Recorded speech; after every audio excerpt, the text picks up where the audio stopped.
Bonjour la famille, bonjour à tout le monde. Après tout ce qui s'est passé sur les réseaux sociaux, naotela bino vidéo moko bolanda réponse ya AXA Olangi par rapport ya makambo tu oyo euti koleka to pe oyo ezoleka na libala na ye.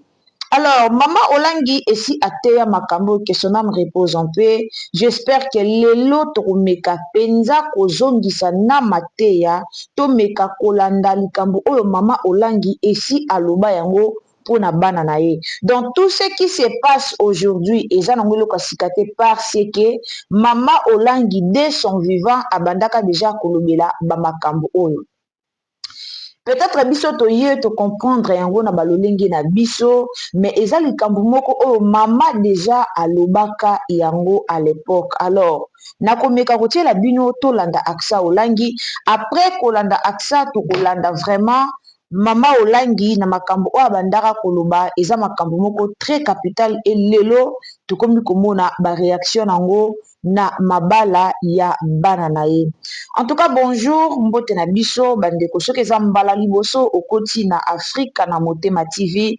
En tout cas, ko hésiter te ya ko s'abonner, o activer biso cloche ya notification. Tango tokoya lisusu na ba nouvelle na biso okozala vraiment wana pona kozala kozwa notification pona kolanda biso. La famille nga nalobaka toujours couple ya bato soki bazwi problème ata ndenge nini totiaka na biso monoko te.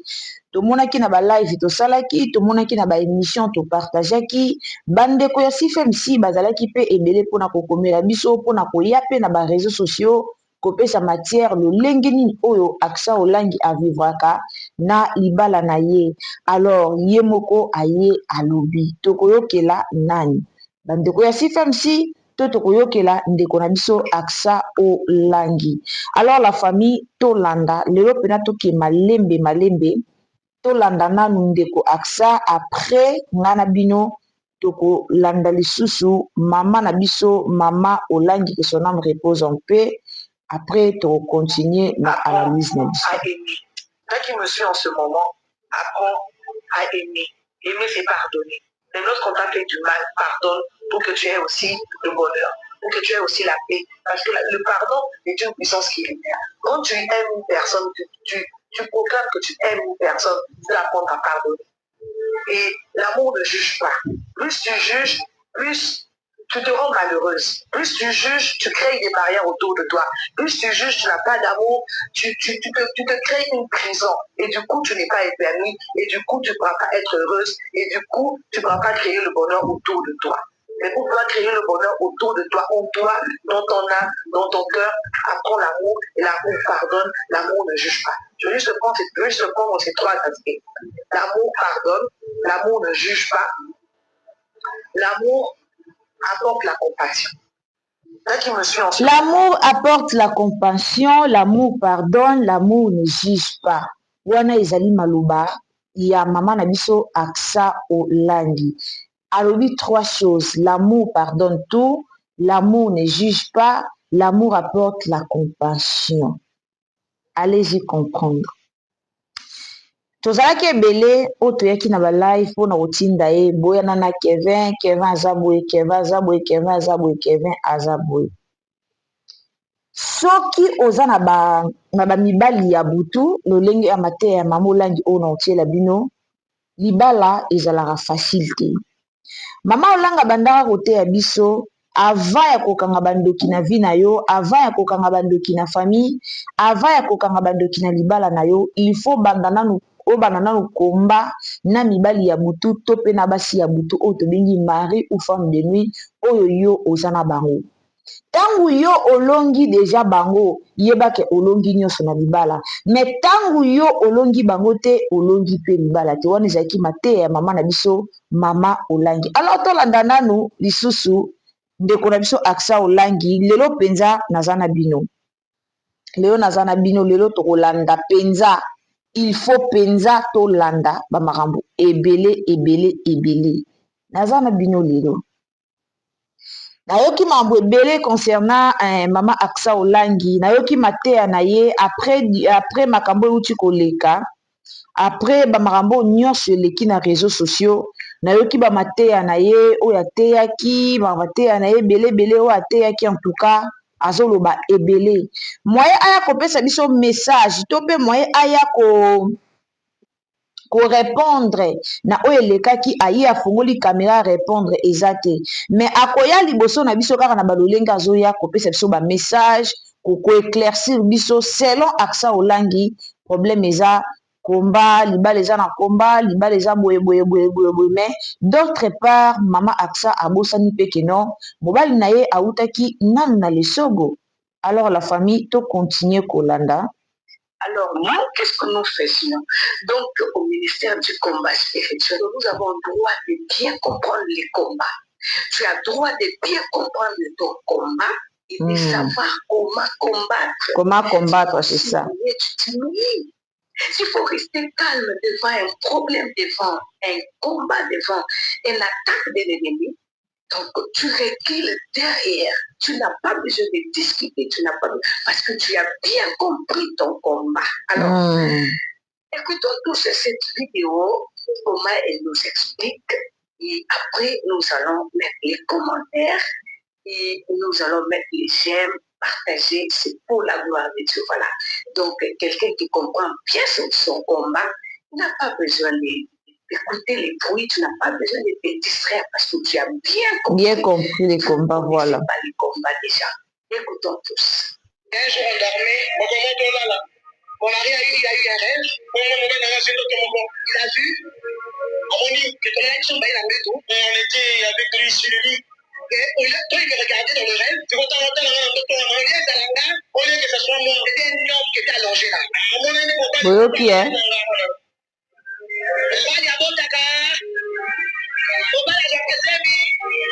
Est-ce qu'un homme peut attraper la grossesse?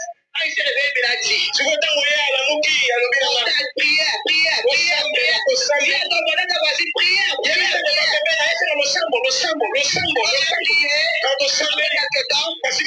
J'ai conçu ma première. Ensuite, par la grâce de Dieu, dès qu'il y avait des combats, on est arrivé, j'ai mis au monde la première fille que vous connaissez, Karouia.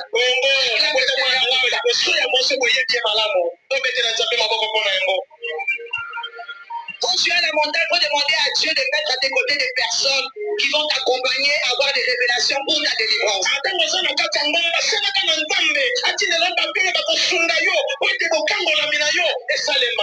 On a évolué comme ça. À un moment donné, j'ai commencé à chercher le deuxième enfant.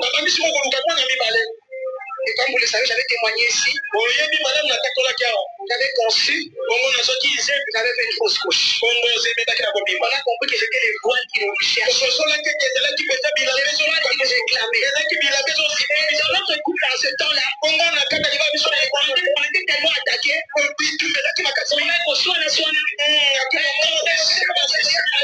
Avec mon mari, il y avait des complications.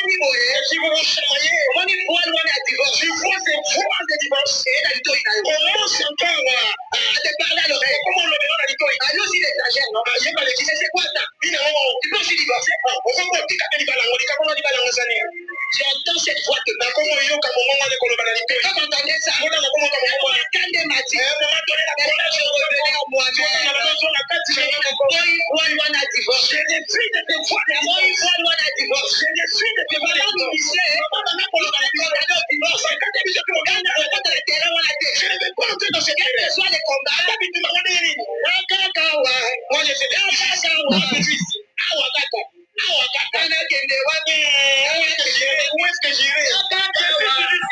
La famille Nasir Toyoki nalobaka likambo oyo les jours o makambo Aksa Olangi bimaka bato bolandaka biso so bolandaka biso très bien boyoka ke nalobaka parti oyo ke mama Olangi abandaka koteya bana na ye mingi likambo ya ba divorce to pe ya ba mari de nuit na famille na bango eza na video mo na tielaki bino je ne sais pas si eza na se ya video oyo to na se ya oyo eza likolo ya video oyo na famille na bango baa na problème ya divorce baa na molimo ya divorce alors mama Olangi abandaka toujours kokata balien kobrise balien wana ya divorce nayebisaka bino yango awa.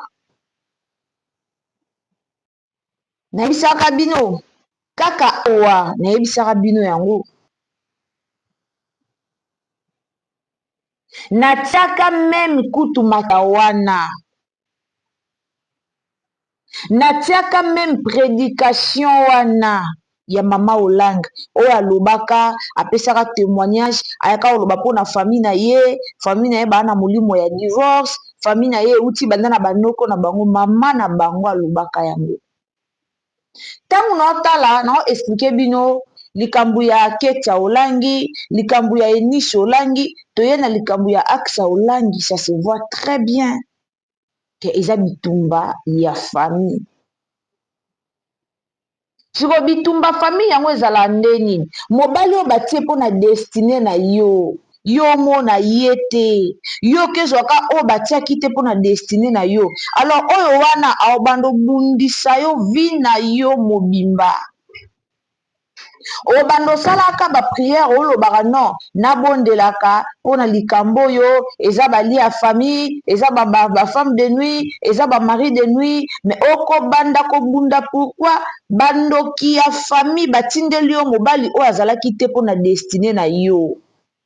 Batindeli yo mobali oyo akovandaka kimia na yo te, oyo obanda kopesaka oka kanda, oyo bobanda koswanaka kobundaka. Pourquoi? Parce que na famille na bino boa na lien wana ya divorce. Tangu na famille na bino boa na lien ya divorce, bakotindelaka yo jamais mobali ya malamu oyo akotia yo kimia.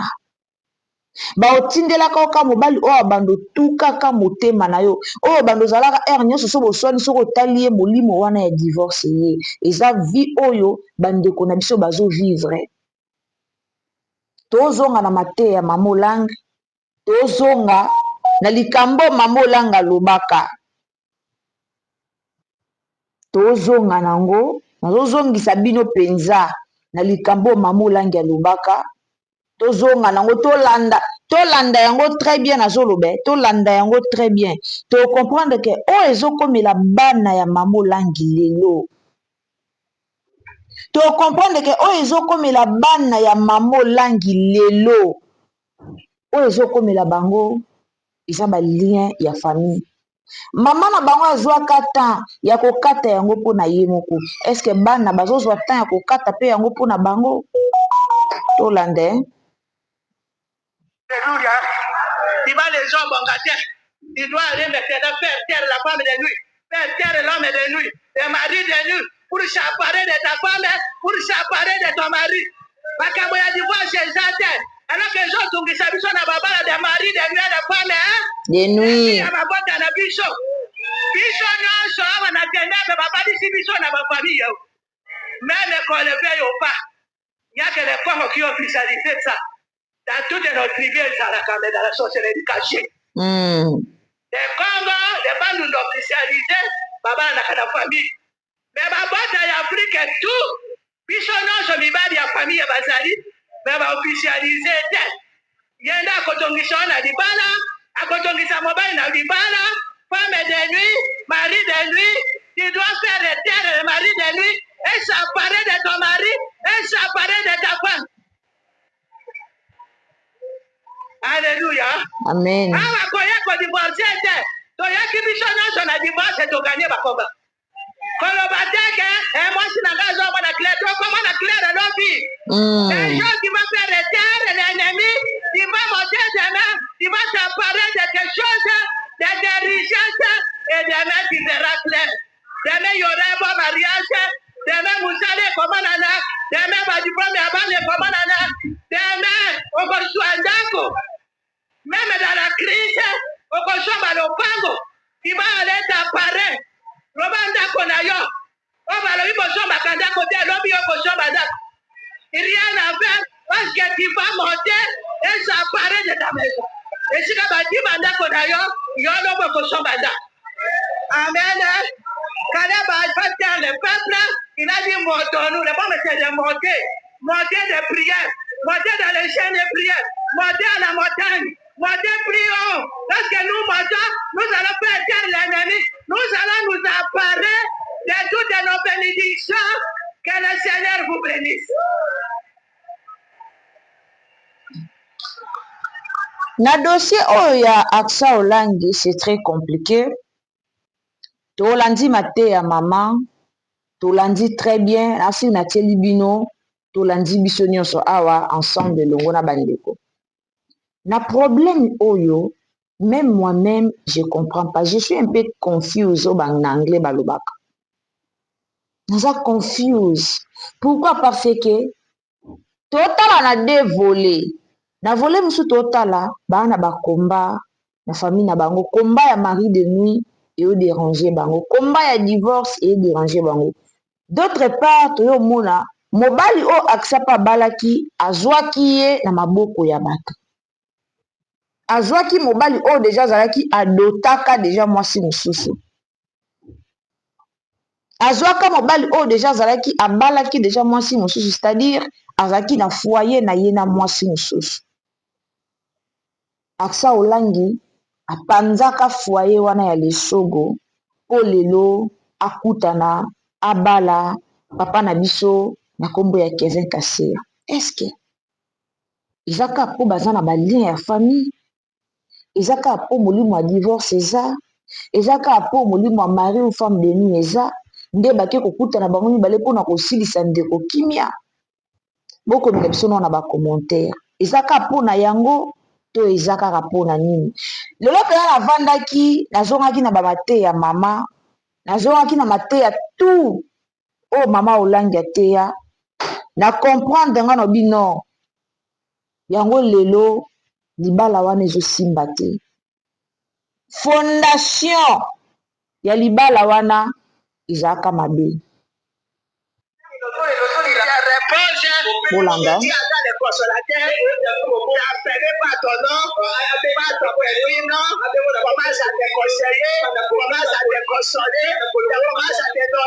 Des choses émerveilleuses.